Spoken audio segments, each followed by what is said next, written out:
Bien, dorénavant, nous allons étudier l'amplificateur opérationnel en mode linéaire et pour ce faire, nous avons besoin d'un théorème nouveau, le théorème de Millman, qui va nous permettre d'écrire des relations électriques de façon extrêmement efficace et d'aller très vite. Alors, on va d'abord définir l'admittance d'un dipôle, l'admittance complexe d'un dipôle, Y bar, pour marquer le caractère complexe, c'est tout simplement 1 sur l'impédance. Ça permet d'écrire des relations électriques dans une forme, comme vous allez le constater tout à l'heure, qui est bien commode. Mais il n'y a pas vraiment, enfin, bien sûr, l'admittance n'est pas un concept nouveau, c'est une reformulation de l'impédance que nous avons vu dans les chapitres précédents. Alors, imaginons que nous avons n dipôles d'impédance et par conséquent d'admittance quelconque, qui sont représentés par Y1, Y2, Y3 jusqu'à Yn. Et supposons que tous ces dipôles partagent une électrode commune au centre de l'étoile, et on va appeler V1, respectivement V2, V3, etc., jusqu'à V indice N, les potentiels électriques qui sont aux autres extrémités de ces n dipôles. Voilà, V1 complexe, puisqu'on travaille ici une représentation complexe, V2, V3, etc., VI, etc., jusqu'à V indice N. Donc on fait une démonstration avec N absolument quelconque. Il nous reste à nommer le potentiel électrique de ce point, entre guillemets, de convergence, qu'on va appeler tout simplement V bar, puisque, encore une fois, nous travaillons en représentation complexe.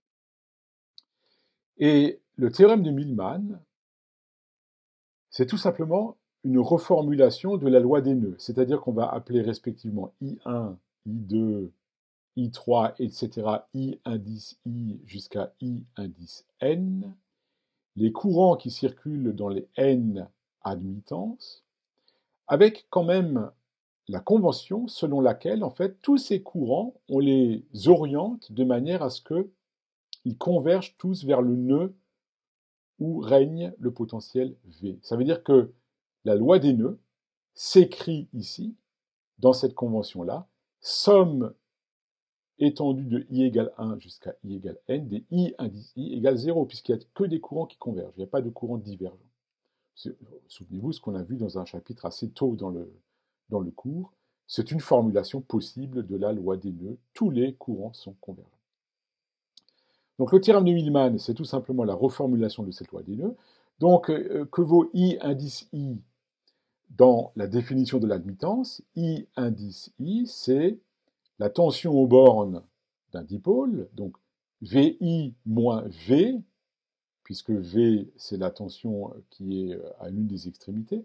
Et là, on représente ici, sur le schéma, en fait, V1 moins V. V1 moins V, qui correspond au dipôle qui est numéroté 1. Et donc, ce VI moins V, si vous le multipliez par l'admittance, vous obtenez le courant. Et par conséquent, vous obtenez la reformulation de la loi des nœuds, qui devient somme étendue de I égale 1 à N, dvi moins v facteur de ii est égal à 0. Ensuite, on développe, on fait passer tous les termes en v fois v fois yi dans le membre de droite. V étant le facteur, il sort de la somme, et on obtient finalement, en 3 lignes de calcul, on obtient l'expression de V, le fameux potentiel où convergent tous les dipôles. V est égal à somme étendue sur tous les dipôles des VI fois YI divisé par la somme des admittances. Et la somme aussi étendue à tous les dipôles, évidemment. Et on encadre, alors on n'encadre pas de manière à ce qu'on le retienne par cœur, parce que vous avez vu que la démonstration, elle tient en 4 lignes. Il vaut bien mieux se familiariser avec la démonstration, parce que ce faisant, vous vous familiarisez encore un peu plus avec les lois électriques, et ça met beaucoup de culture dans votre bibliothèque des situations qu'il faut connaître pour résoudre des problèmes quelconques. Alors maintenant que nous sommes munis de ce théorème de Millman, vous allez voir qu'il est particulièrement utile dans le cas des amplificateurs opérationnels. On va donc en faire une application directe de ce théorème de Millman dans un premier montage linéaire, enfin deuxième, parce qu'on a déjà vu le suiveur, souvenez-vous, le suiveur sur lequel d'ailleurs on va faire un retour tout à l'heure. Donc le premier, enfin deuxième application directe, où il y a un tant soit peu de calcul, c'est l'amplificateur inverseur. Alors regardez comment ça se passe. L'entrée non inverseuse, qui est notée plus, on la met à la masse, à 0 volts. On met une résistance R1 sur l'entrée inverseuse, notée moins. Une résistance qui permet de faire la rétroaction, le rebouclage de la sortie sur l'entrée. Et c'est bien parce qu'il y a une telle rétroaction sur l'entrée inverseuse qu'on peut affirmer que l'ampli-op fonctionne ici en mode linéaire. Ce rebouclage est suffisant pour assurer que l'amplificateur opérationnel fonctionne en mode linéaire. On note VE, la tension d'entrée, qui est une tension instantanée.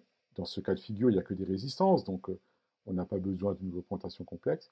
Et on note VS, la tension de sortie. Ces deux tensions VE et VS étant évidemment prises par rapport à la masse, qui est le 0 volt, le point milieu des alignes symétriques, plus 15 et moins 15, par exemple. Donc j'insiste sur le fait que dès lors qu'on a une rétroaction sur l'entrée inverseuse, l'entrée qui est notée moins, on peut affirmer dès lors que l'amplificateur opérationnel est en fonctionnement linéaire, auquel cas nous avons la relation V plus égale V moins, V plus égale V moins qui est spécifique de l'ampli en mode linéaire, et en plus, ici, on a connecté V plus à la masse, donc on a V plus égale V moins égale à 0. Alors maintenant, il faut nous souvenir que les entrées plus et moins de l'amplificateur opérationnel absorbent des courants qui sont nuls. Autrement dit, n'absorbent pas de courant. Donc, on peut appliquer Millman, on peut appliquer le théorème de Millman qu'on vient de voir ensemble sur l'entrée inverseuse.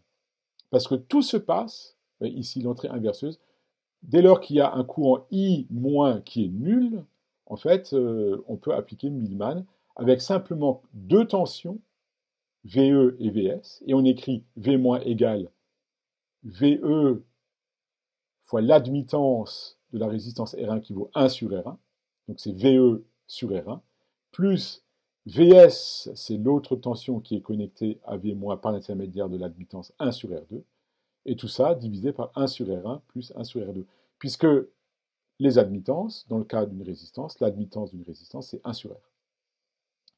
Alors, comme on sait que V- est égal à V+, est égal à 0 dans ce cas précis, puisque l'entrée V+ a été reliée à la masse, on a directement VE sur R1 plus VS sur R2 égale 0. Autrement dit, VE sur R1 est égal à moins VS sur R2. Ou encore, VS est égal à moins R2 sur R1 fois VE. Donc ici, on a un amplificateur inverseur parce que vous voyez que VS est égal à un coefficient fois VE, mais un coefficient négatif.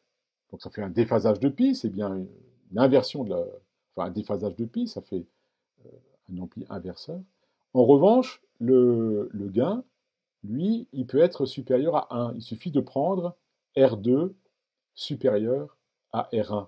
Typiquement, vous pouvez avoir un gain quelconque.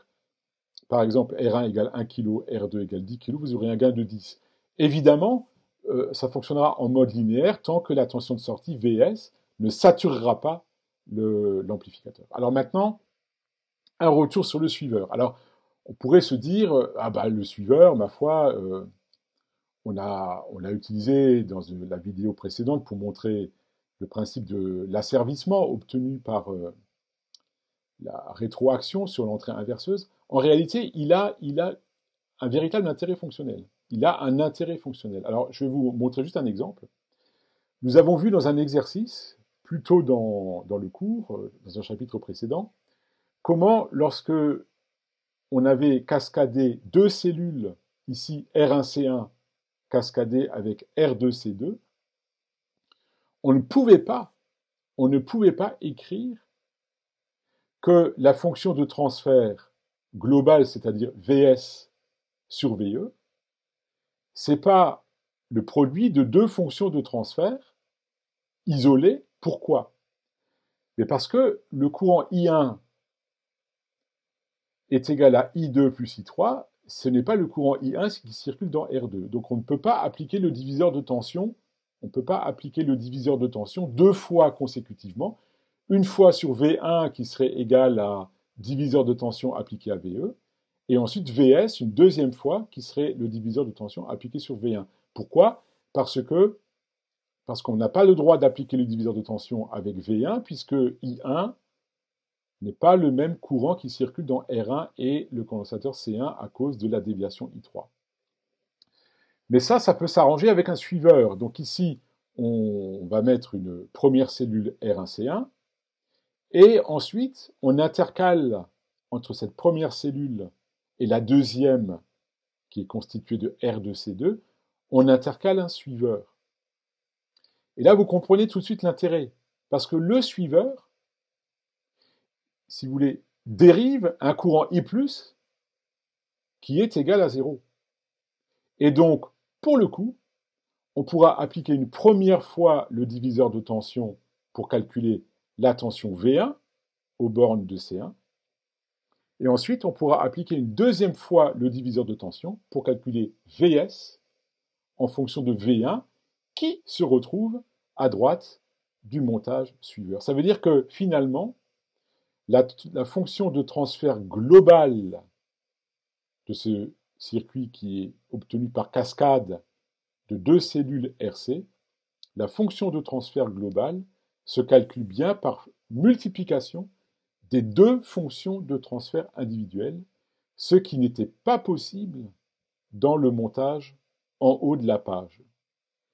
Et ça veut dire qu'ici, le montage suiveur est utilisé comme adaptateur d'impédance. Dès lors qu'il a une impédance qui est tend vers l'infini, il dérive aucun courant, c'est un montage qui est très commode lorsqu'on veut obtenir des circuits qui correspondent à des calculs qui sont extrêmement simples à effectuer, puisque, en l'occurrence ici, la fonction de transfert globale, c'est-à-dire Vs sur Ve, va être égale à T1, fonction de transfert qui est égale à V1 sur Ve, que multiplie T2, qui correspond à Vs sur V1.